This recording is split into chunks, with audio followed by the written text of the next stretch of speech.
Hi everyone, Emma here. I'm so excited to show you this lovely pendant that I'm making. We're going to use stuff that I got from the Curiosities box from John Bead. This was the Passage to India. We're going to use, in the end, I'm going to finish it off using these oval gold and turquoise beads and these lovely connectors that I got at the thrift shop. But what I've used in this pendant is the lovely elephant beads that we got. We got 5 beads, so this is what I did with my 5 beads. Let me know what you did with your elephants. I did do a tutorial on how to make these lovely earrings using the bead embroidery, and in the video, I was supposed to do this one here, and I accidentally added an extra row of seed beads. So we ended up with 2 sets of earrings. Let me know which one you like best. In the video, I was so shocked that I did that. I mentioned it a few times, and people commented they actually like this one better. And you know what? They are both really beautiful, but this one here does look a little more rounded and fuller than the other, but you'll have to let me know. So let's move those aside. And I was thinking of using these are beads that I use in my bead embroidery. I get these on AliExpress. So I thought I'd use these as a way of attaching the pendant to the connecting pieces and beads. So let's move that aside. What I want to show you is how to do the finish of a wider piece. So in my more recent bead embroidery, I've been using 11/0 seed beads for the edge, and you can see sometimes it doesn't quite cover. And let's bring that up a bit. Sometimes it doesn't quite cover the felt that's inside the faux leather with the front layer. So definitely on this top piece, I added some faux leather to the front of the beadwork as well. So now I have a really thick layer of stuff that I need to close up with my beads and thread. But you can see, here's another bracelet that I made using 8/0 seed beads. Now you can see how well it hides the edge. Like you don't even know that there's an edge there. There may be, yeah, so there you can see a little bit here because it was thicker on the end. But yeah, this was from the Curiosities box Carnival. This was my first bead embroidery for the Curiosities box. This was so much fun. So let's get back to this one. So of course, these 11/0s are not going to cover this thick area here. So I thought, what could I put that's different? I don't want to use an 8/0. I want to use something fancy. So I went ahead and used the mini duos and added the little picot across the top. So let me show you how to do that. So you're coming out of the second hole of the mini duo. You're going to you always pick up a bead when you're doing your edging of your bead embroidery. So you always pick up. Then we're going to come through the back, and then so this step is the same. You always go through the back, and some people go through the front.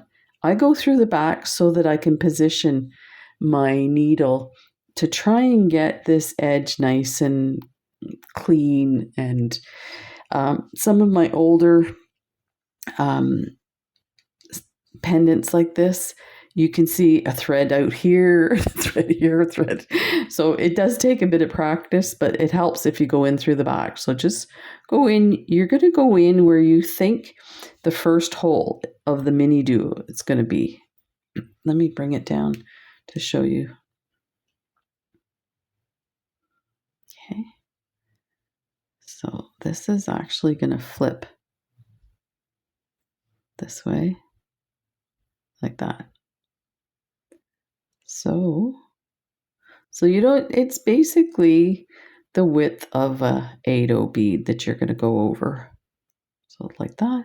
So let's just go in about here. You don't have to go in very far for this. This is already glued together. So, and you're going to come out the front in the same position. I want to grab a little more than that. What I was getting at is you're not, like I did purposely not put glue at the edges. So you will be holding it together, but it's not like it's going to fall apart. So you don't have to worry too much. Okay, so bring your needle through. And because we're going through so many layers, and because the stiffy fabric is the good felt that John Bead has, and you can get that at Michael's, it's incredible. It's stiffer than anything you'll use. So I use my pliers just to save. I've had surgery on my thumb, so pulling like this, it's a no-no. Shh, don't tell anybody. I think if my wife knew how much strain I was putting on my thumb, she'd be not too happy. So let's pull like that. So now we're going to go up through the first hole again. Like this.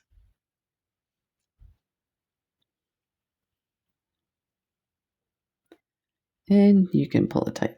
There, it sits it down nicely. Now you're going to pick up your 3 beads for your picot. You're going to go from the first hole to the second hole, and you're going to come out the back. So go through the hole and then come out the back. So you're basically using the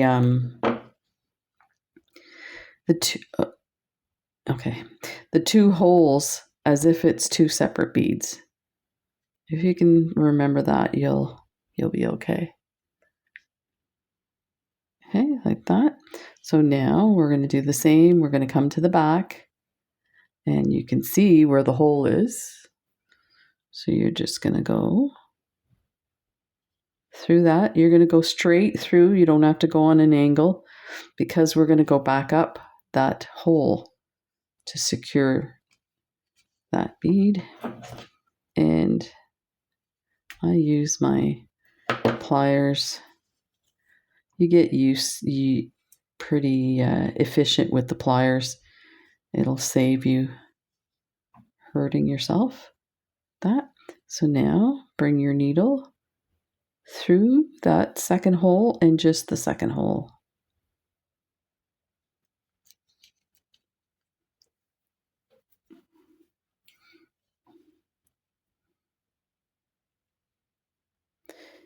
This is a lot easier to do when you're doing it yourself. Trying to do this on the camera where I can show you what it's doing, it's a little awkward. And you pull your thread tight.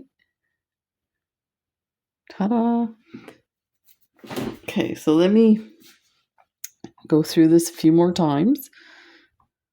So pick up your mini duo, come through the back where you think that hole is going to be, so just over about the size of a 8/0 bead, like that.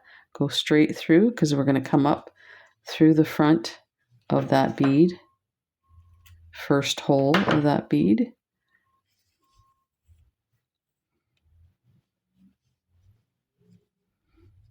And I use my finger to hold it this way, so that the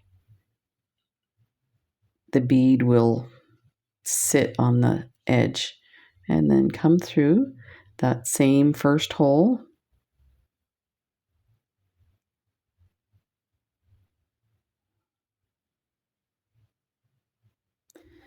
And you don't have to bring it down that close. I'll show you on the next one. Leave it loose. So come back through there. Like that. And you can use your nail pulling it. There. That. Pick up 3 11/0s. That. Go through the second hole and head towards the back of your work. That. Flip it over. I'm just going to pull that. I think that first was not tight. Okay, and then just bring your thread straight down and go straight through the front. Normally, when you're doing this type of edging, you go on an angle because you want to go to get the next bead. So this is different because we're going up and down the Super Duo holes. So we want to go in the same position. I'm just going to pull that thread over. That. There. And then go through the whole of the Super Duo, skipping those beads like that.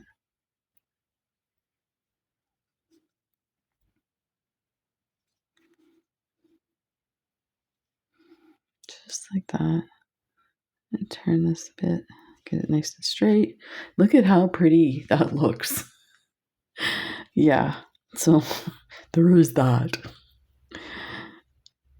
I'm so glad that I figured this out. Okay, so pick up your next Super Duo. Go to the back. Go through to the front. Like that. Now, I confused myself earlier, so I'm going to point this out, that you would think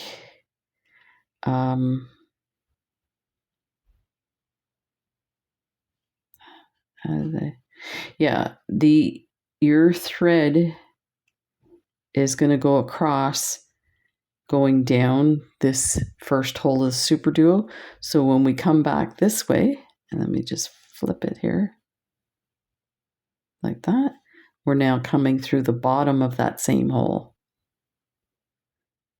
like that.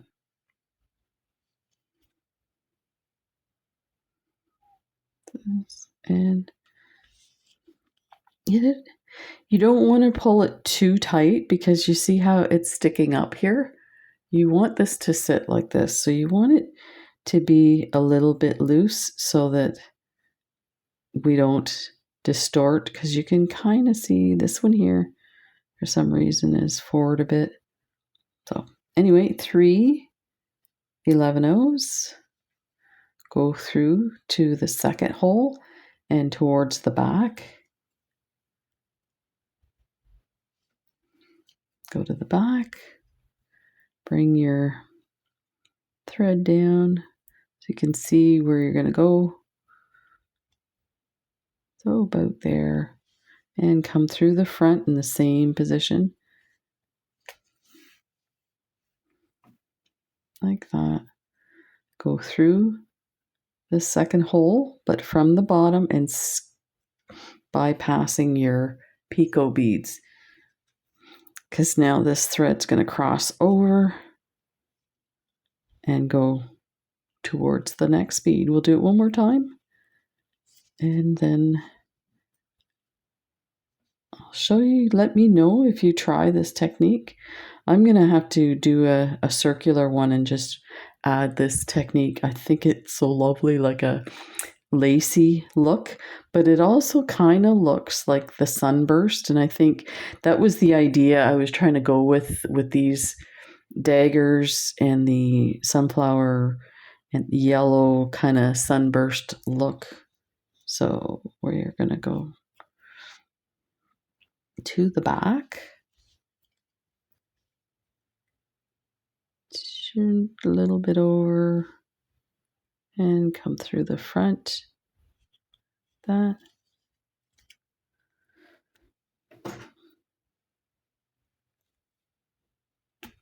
When you're pulling your thread through like this, when it's tight, make sure you hold on to the area that you're pulling it through, because it might pull your facing away from your work and distort your beads. We don't want to do that. We love our beads. We want them to dance all over our projects. That one keeps floating around here. So we want to go up through the bottom of the first hole. It's because my thread's getting twisted now. Here, let me. Oh, behave. There we go. And again, this is like way easier when you're doing it off camera. So let's go through here. Trying not to pass through your thread. I've done that. And then pull that in place like that. There. Pick up 3 11/0s. Go through the second hole towards the back.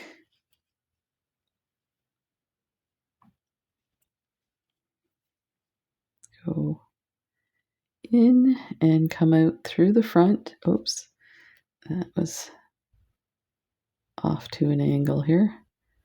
Go through the front like that.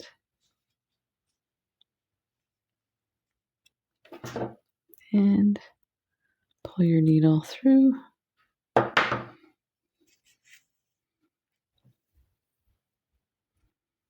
And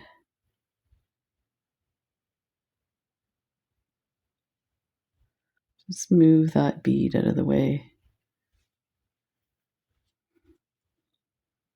Pull it in, and there you go. So I hope you enjoyed that. I will let you know probably when I go to put things together. We'll do another video. And just to let you know too, the next bead box is available. It is our Curiosities box. It is called Egyptomania. And you know what? I've already done some searching and I have some ideas on some designs to do. So you know it's going to be just extraordinary. This one here, Passage to India, sold out right away. So definitely take a look and order your box. If you don't want to miss a box, you can subscribe and you will be guaranteed a box every month. So there's that too. So big thank you to John Bead for these lovely boxes. They have been so much fun. I cannot get over the creativity that it's kind of lit in me. So I love it. Thank you so much. The links are in the description. Bye for now.